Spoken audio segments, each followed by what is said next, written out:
Boa noite, meus irmãos. É com muita alegria que mais uma vez nos encontramos no nosso canal do YouTube, Encontrando o Espiritismo, canal que tem como único propósito a divulgação dos nossos estudos a respeito da doutrina dos espíritos. Por isso, queremos mais uma vez agradecer a todos os irmãos e irmãs que têm nos prestigiado através das suas inscrições nos nossos canais de comunicação. Convidamos a todos, nesse momento, a fecharmos os olhos, elevarmos nossos pensamentos ao alto e mentalizar a doce figura do Divino Mestre Jesus e vamos todos lhes agradecer. E a Ti, Senhor Jesus, damos graças por mais essa feliz oportunidade que nos ofereces na noite de hoje. Ajuda-nos, amigo meu, necessitados que somos dos Teus ensinamentos, das Tuas orientações, e suplicamos. Permite aos Teus mensageiros de amor nesse momento tocar a todos nós, em nossas mentes e em nossos corações, nos ampliando em emoção e na razão, para que possamos sentir e compreender o significado dos Teus ensinamentos, que nos conduz pela verdade ao destino maior para o qual o Senhor da vida criou a todos. E assim, Mestre amado, com a certeza da Tua presença entre nós, suplicamos o Teu consentimento para, em Teu nome, iniciarmos os nossos trabalhos da noite de hoje. Que assim seja. Hoje nós temos como pano de fundo, na nossa exposição, as questões imponderáveis da cura espírita. Antes, porém, nós pediríamos licença aos irmãos para lermos um pequeno trecho do Evangelho segundo o Espiritismo, que está contido no capítulo 18, que é parte do prefácio das preces pelos doentes, onde Kardec nos traz, lá no item 77, nos diz o texto: as doenças fazem parte das provas e das vicissitudes da vida terrena. São inerentes à grosseria da nossa natureza material e à inferioridade do mundo que habitamos. As paixões e os excessos de toda ordem semeiam em nós os germes malsãos, às vezes hereditários. No mundo mais adiantado, fica, física ou moralmente, o organismo humano, mais depurado e menos material, não está sujeito às mesmas enfermidades, e o corpo não é minado surdamente pelo corrosivo das paixões.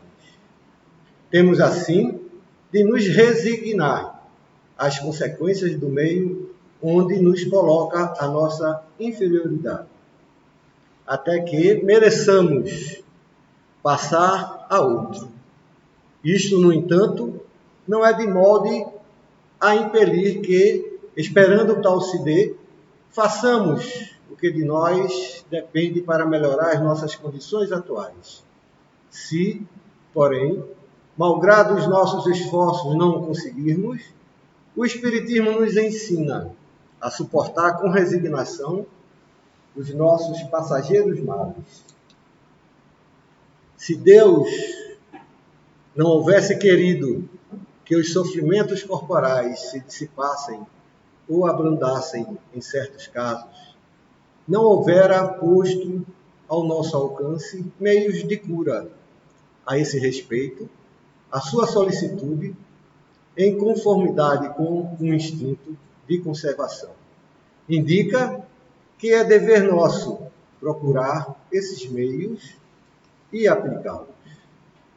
A par da medicina ordinária, elaborada pela ciência, O magnetismo nos dá a conhecer o poder da ação fluídica e o espiritismo nos revela outra força poderosa na mediunidade curadora e a influência da prece.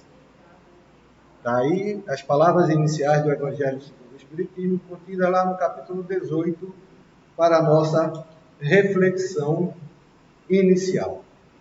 E para que nós possamos alinhar os nossos entendimentos, queremos lembrar que, por imponderável, é justamente aquilo que não pode ser avaliado, que é impalpável, ou seja, devido à nossa condição existencial, na nossa pouca evolução, na nossa realidade consciencial, há muita coisa que a gente ainda não consegue explicar. Sabe que existe, sabe que acontece, mas não sabe como isso acontece.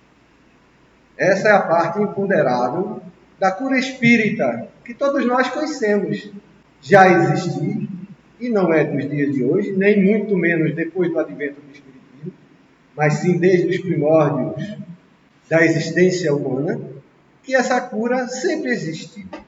E o que nós vamos tentar fazer hoje, nada mais é do que algumas ponderações a respeito e em torno desse tema, para nosso entendimento e nosso aprendizado, que será as nossas reflexões sobre conceitos já conhecidos.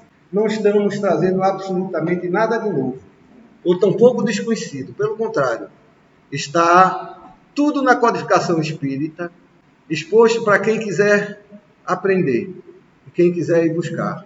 Não só na codificação, como também entre tantos outros autores espirituais que fazem parte do movimento espírita que labutamos. Muito bem. Para iniciar a nossa reflexão, gostaríamos de trazer o texto do Evangelho, lá no capítulo 28, onde Kardec nos diz, lá no item 9, para conhecer o mundo e descobrir os segredos da natureza material, Deus deu ao homem a vista corpórea, os sentidos e os instrumentos especiais. Com o telescópio, ele mergulha nas profundezas do espaço. Com o microscópio, descobriu um mundo infinitamente pequeno.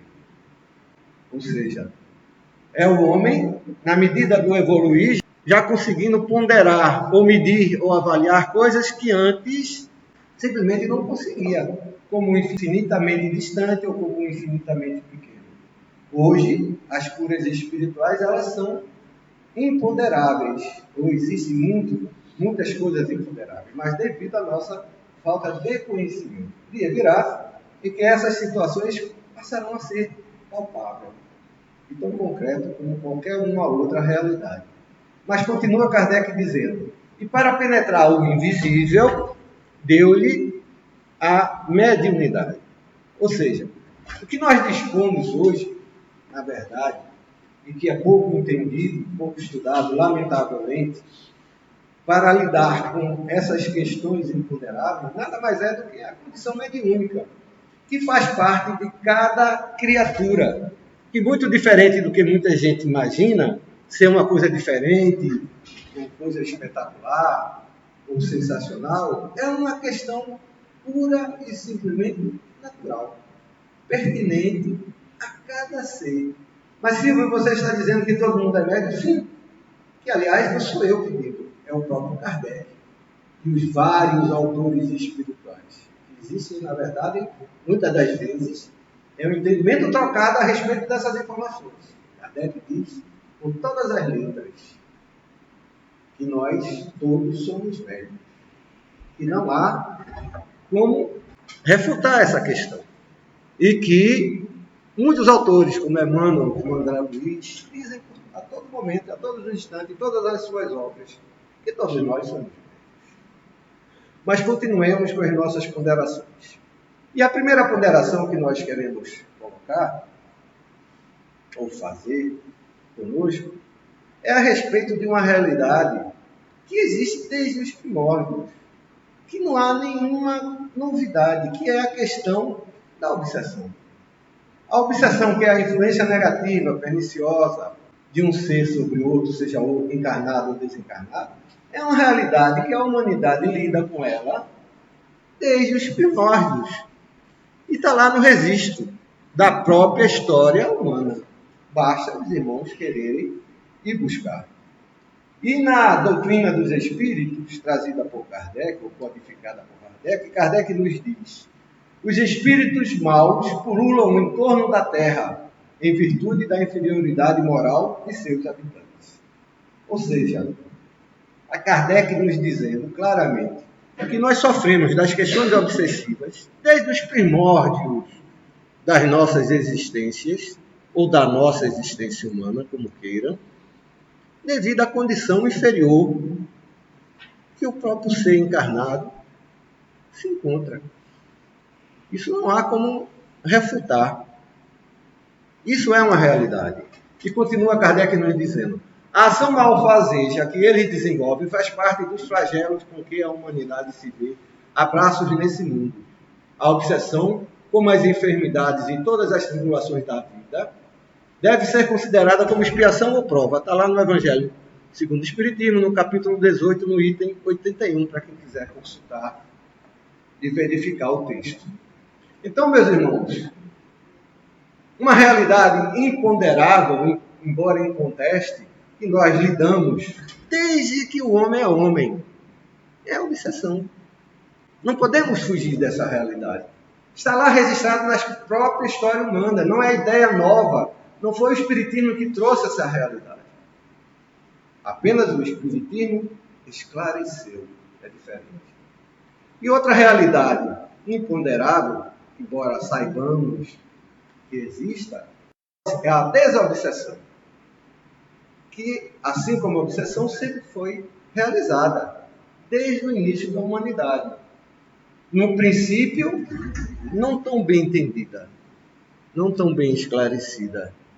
Muito pelo contrário, cheia de mistérios, de enganos e desenganos, que só com o advento do Cristo, essa sim, passou a ser trabalhada de forma simples, de forma objetiva, de forma fácil, para que todos, os mais simples ao mais inteligente, pudessem entender e compreender e testemunhar essa realidade.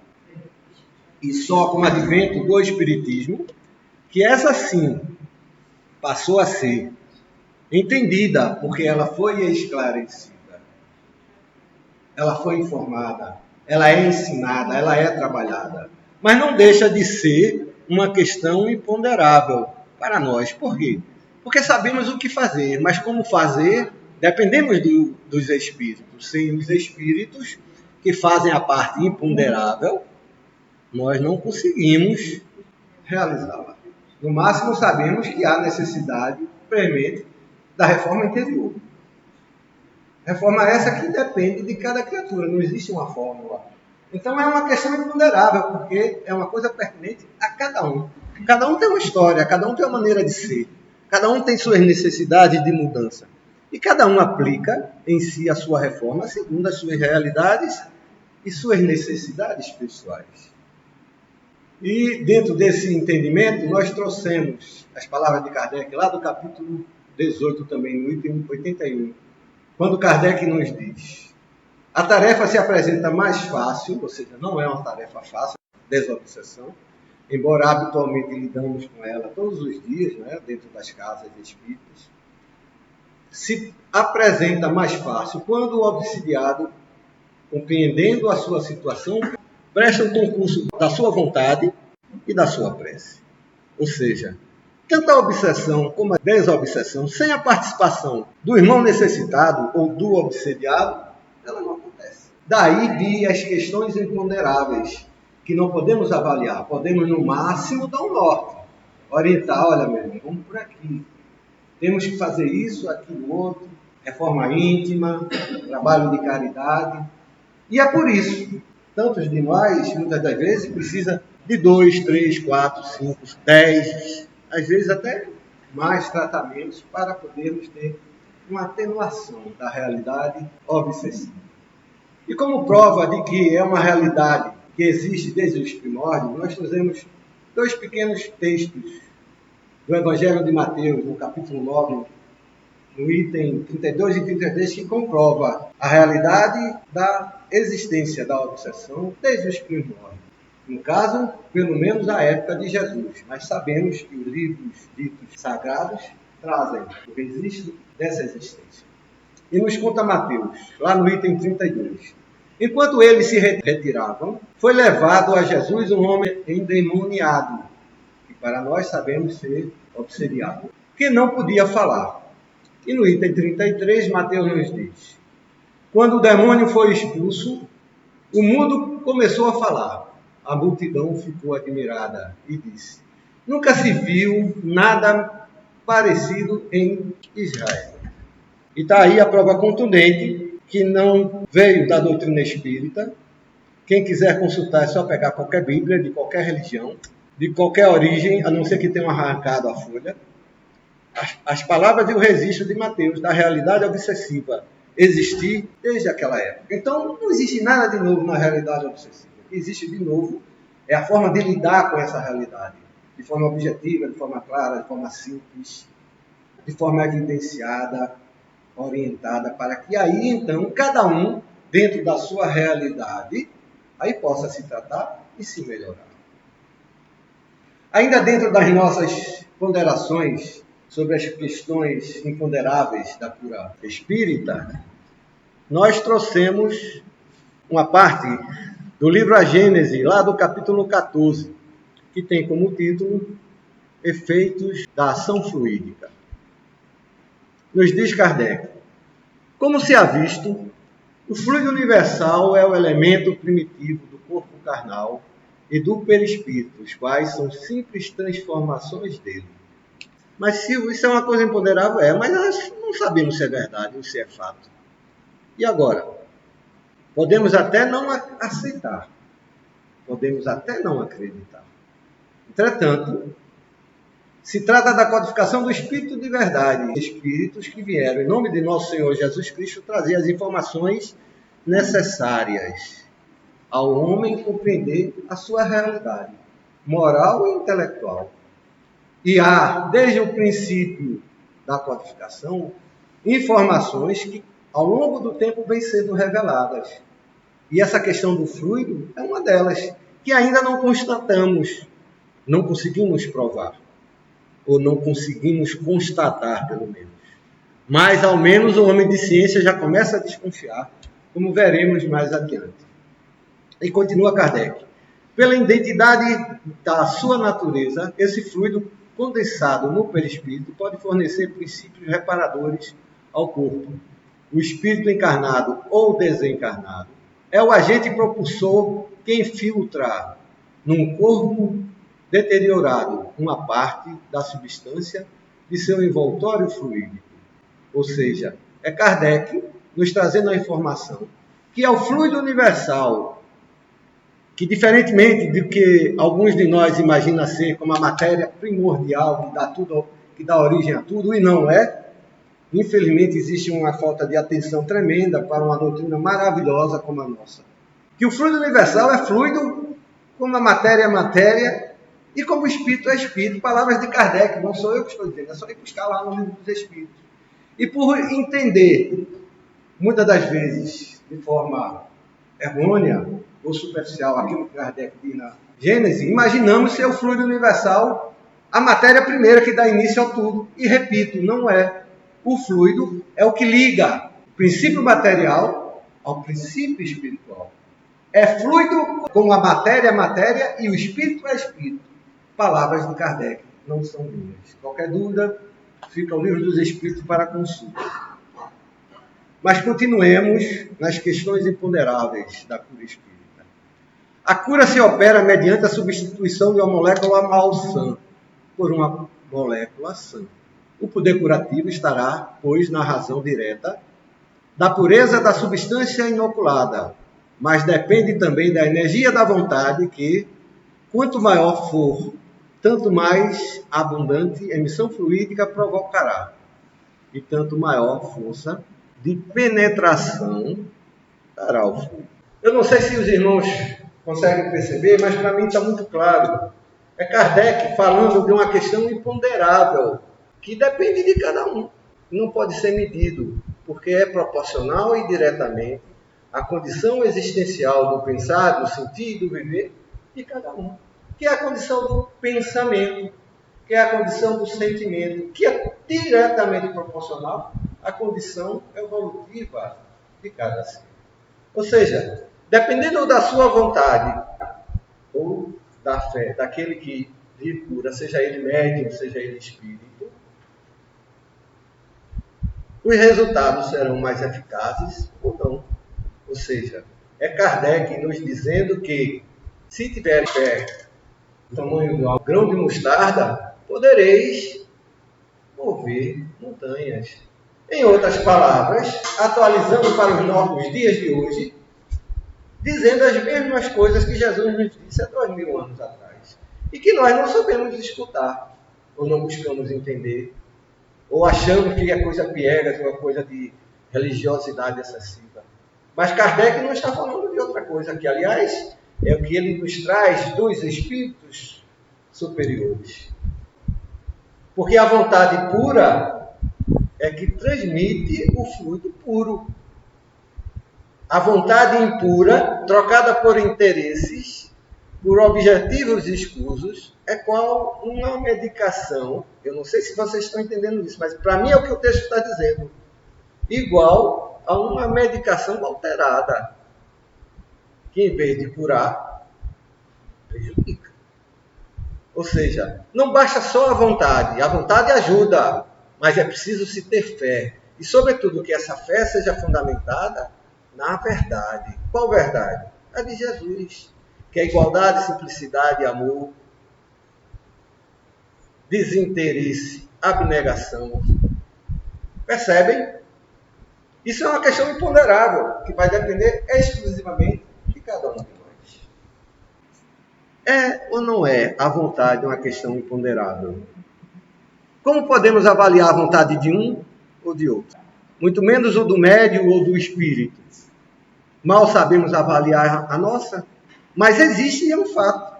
E nós temos a informação e que pelo exercício da prática podemos constatar essa realidade. Quanto mais você quer curar uma criança, mas se qual for o centro que você viu isso, não precisei ir para centro espírita nenhum para comprovar isso. Bastei ver uma mãe vendo um filho seu recém-nascido ou com pouco tempo de vida queimando de febre, orar por ele e ele amanhecer curado. Ou seja, foi a vontade da mãe, através da força fluídica que empreendeu, que transmitiu para esse filho a condição da cura. Essa é uma realidade imponderável, que só a doutrina espírita consegue explicar, pelo menos nessa condição. Hoje está aí a medicina, sugerindo e orientando a prece como ato ou exercício que pode ajudar na prática da cura. Continuemos com Kardec. Depende ainda das intenções daquele que deseja realizar a cura, seja homem ou espírito. Ou seja, Kardec nos diz, Kardec nos alerta, que não basta só a vontade. Você pode até querer, você pode até desejar, você pode até buscar realizar a cura por alguém. Por isso que as preces solicitadas, as preces pagas, essas não funcionam. Porque há de existir a vontade, que é uma coisa imponderável. Que vontade eu tenho de curar alguém que eu nunca vi na minha vida? Eu acho que, se for do meu filho, aí sim empreenderei uma vontade sem tamanho. Um espírito evoluído, que sabe o valor da caridade, como nosso Senhor Jesus Cristo, tinha uma vontade incomensurável em cada cura que realizou. A condição dele de doar fluidos não vinha só do seu poder magnético, mas do seu amor, que por ser de um ser evoluído, esse era sem tamanho, por toda a humanidade. Coisa que nós ainda estamos engateando, tentando e querendo entender e aprender. Na casa espírita ou nas casas espíritas estamos buscando exercitar, praticar e aprender. E conclui com Kardec.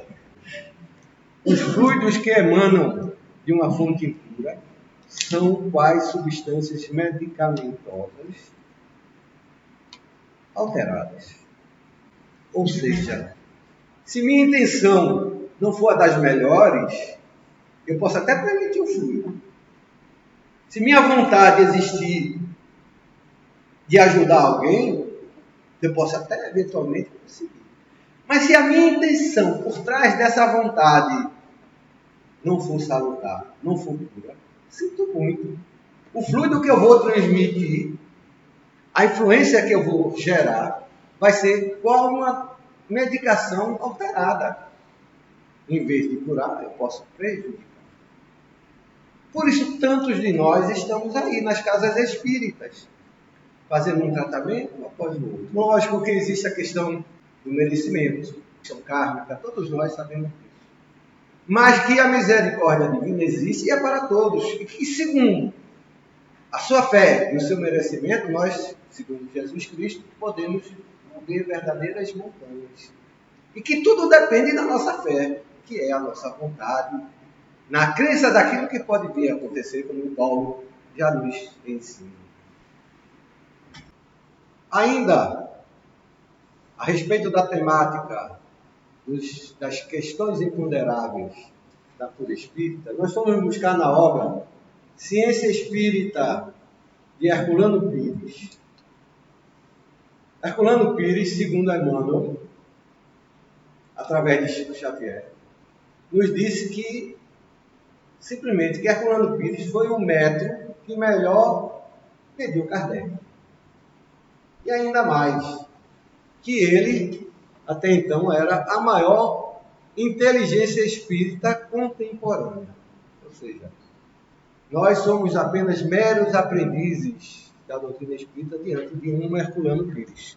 E quando a gente lê Herculano Pires, a gente vê quão pouco a gente compreende e entende ainda de doutrina espírita. Que precisamos estudar, que precisamos buscar essas verdades que Herculano nos ajuda a compreender. E que começa Herculano nos dizendo: a ciência espírita se apresenta assim como a base irremovível de toda a revolução científica do nosso tempo. Para quem não conhece Herculano, ou nunca leu sobre Herculano Pires, e para quem não conhece a doutrina espírita, e até pode conhecer superficialmente, pode achar que essas são afirmações pretensiosas.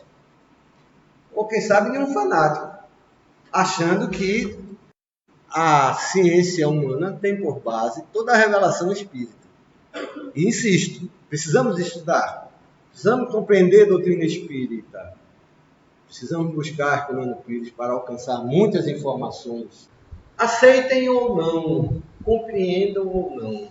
O Espiritismo, há pouco mais de 250 anos atrás, trouxe uma informação, ou um bojo de informações, que a ciência, aos dias de hoje, está começando a querer entender e pôr em prática. E não duvidem, estudem para poder concluir se é fato ou não. A física quântica apenas repete aquilo que a doutrina dos espíritos diz. A teoria das cordas, como já dissemos anteriormente, onde busca o elemento essencial e afirma que tudo vibra, que ainda não está comprovada, que nem por todos os cientistas é aceita, mas que é a última palavra em teoria científica a respeito da realidade de tudo que existe, apenas está dizendo o que a doutrina dos espíritos vem dizendo há 200 anos, ou há mais de 200 anos atrás, que tudo vibra. Para constatar se nós estamos dizendo alguma coisa que seja fato ou não, é só pesquisar. Busquem Teoria das Cordas e procurem ler Leon Denis, que foi um contemporâneo de Kardec, e depois de Kardec foi a principal figura que divulgou o Espiritismo pelo mundo, que nos traz a doutrina dos Espíritos. A doutrina dos Espíritos existe há pouco mais de 250 anos. E nos traz informações que a ciência está começando hoje a verificar a veracidade. No passado foi tido como meras sugestões de fanáticos. E continua Herculano nos dizendo: a pedra rejeitada da parábola evangélica foi necessariamente colocada no ângulo de sustentação de todo o edifício.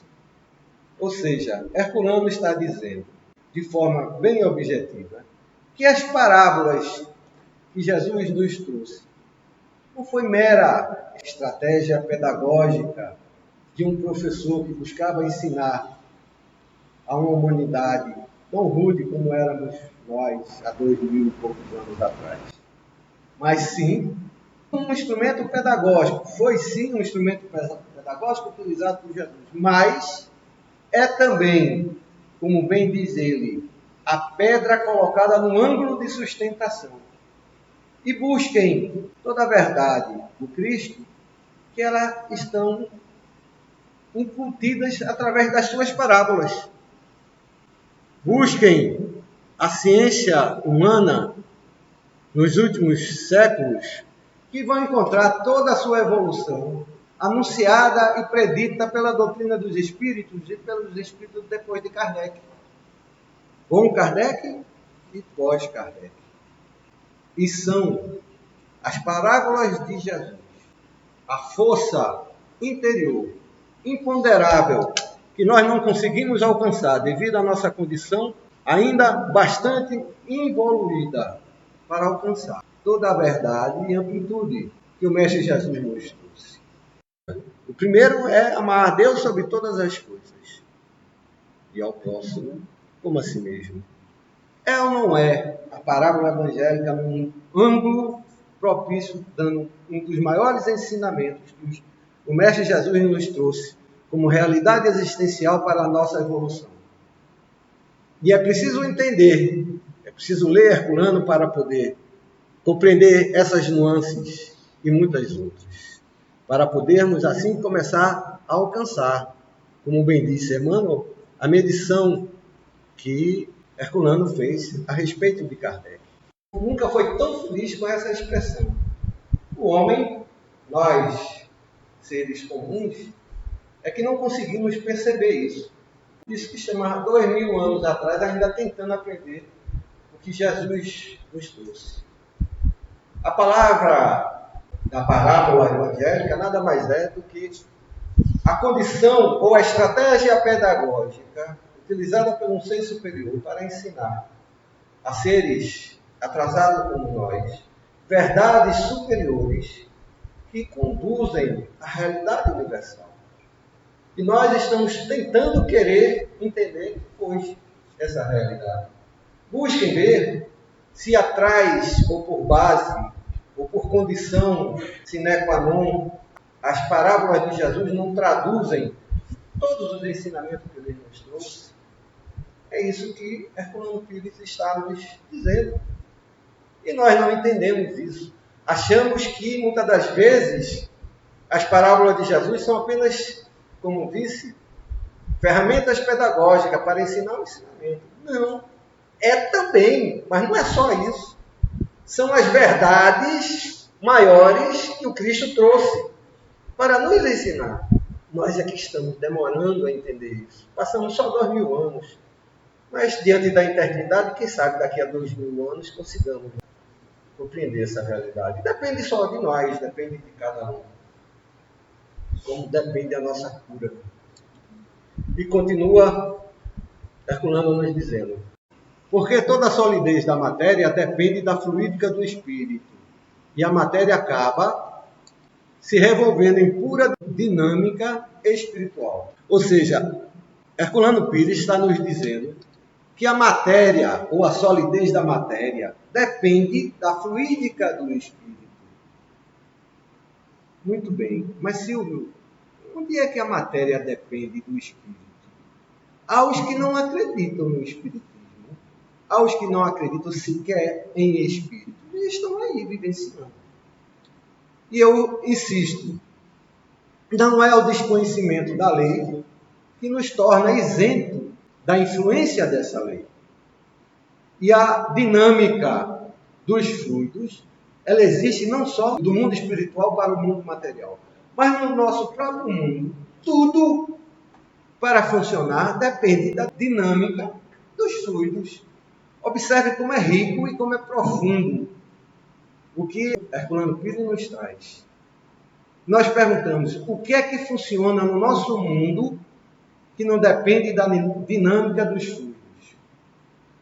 Tudo depende da dinâmica dos fluidos. Desde o celular até um automóvel, até uma carroça que você puxe através do animal. O animal se movimenta pela movimentação dos seus fluidos interiores. O automóvel se movimenta pelo funcionamento dos fluidos que o compõem.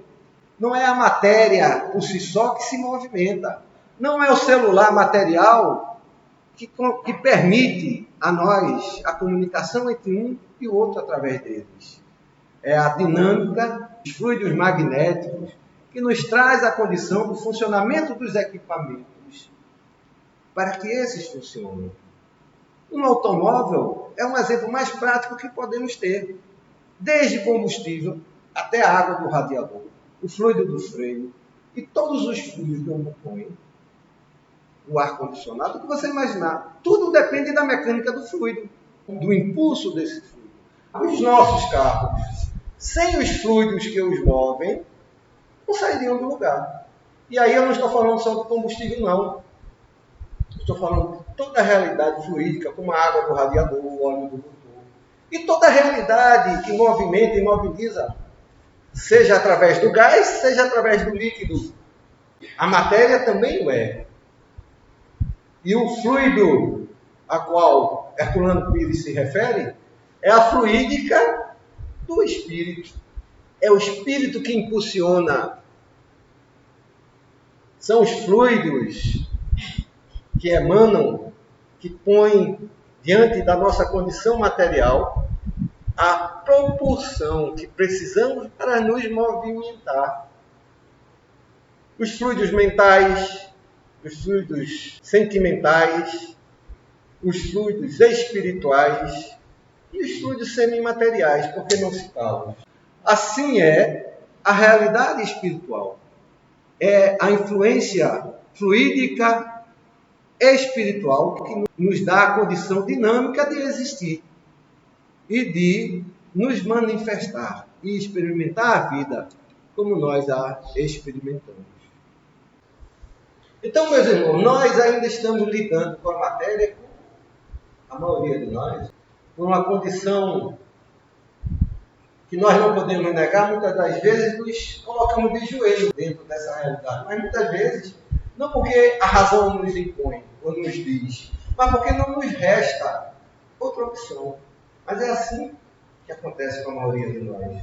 Muitas das vezes nós só viemos à casa espírita por quê? Porque não tem mais jeito. Já fomos para o médico, já fomos para a religião católica, nós já fomos para o Umbanda, para o Candomblé, fomos para o analista, fomos para o psicanalista, fomos para tudo que é isso, que seja possível e que exista.